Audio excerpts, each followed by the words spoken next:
नमस्कार, मी प्रोफेसर उद्धव काकडे तुमच्या सगळ्यांचा अगस्ती करिअर इन्स्टिट्यूट मध्ये खूप खूप स्वागत करतोय। नेमका आज मी कोणता मुद्दा घेऊन आला? प्रत्येक विद्यार्थी मला भेटतोय, एकच रडगाणं गातोय, सर आम्हाला वेळच भेटत नाही अभ्यासाला। मग कुठेतरी लेकराच्या वेळेच्या व्यवस्थापनाचा कुठेतरी प्रॉब्लेम येतोय। तोच विषय मी तुमच्या सगळ्यांसमोर घेऊन आलोय। फक्त व्यवस्थित सगळ्यांनी ऐका, व्हिडिओ संपेपर्यंत। हा व्हिडिओ मी 2 सेशन मध्ये घेणार आहोत। लेकराच्या दररोजच्या दिवसामध्ये 24 तास असतात। 24 तासामधले लेकराचे आपण 6 तास स्कूल साठी मायनस केले। आता लेकराकडे किती उरले?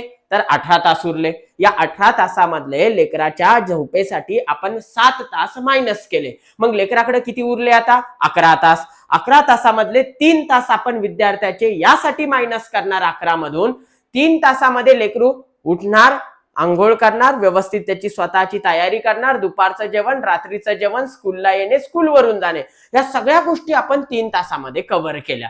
मग आता लेकराकडे किती उरले? 8 तास। या 8 तासामधले आपण या लेकराचे 3 तास हे ट्युशन साठी मायनस केले। मग आता लेकराकडे उरले किती? 5 तास। 5 तासामधला 1 तास लेकराला दिला आपण, याच्यामध्ये त्याला जी हॉबी असेल तो विद्यार्थी याच्यामध्ये करणार। लेकराकडे उरले 4 तास। या 4 तासामध्ये नेमका अभ्यास कसा करायला पाहिजे, नेमकं चिंतन, मनन आणि आपलं ध्यान आपल्या सब्जेक्टकडे कसं वाढवायला पाहिजे, चिंतन काय असतं, मनन काय असतं, आणि चिंतन आणि मनन याला एकत्र करून कसा अभ्यास करायचा, हे येणाऱ्या सेशन मध्ये आपण व्यवस्थित बघू। धन्यवाद।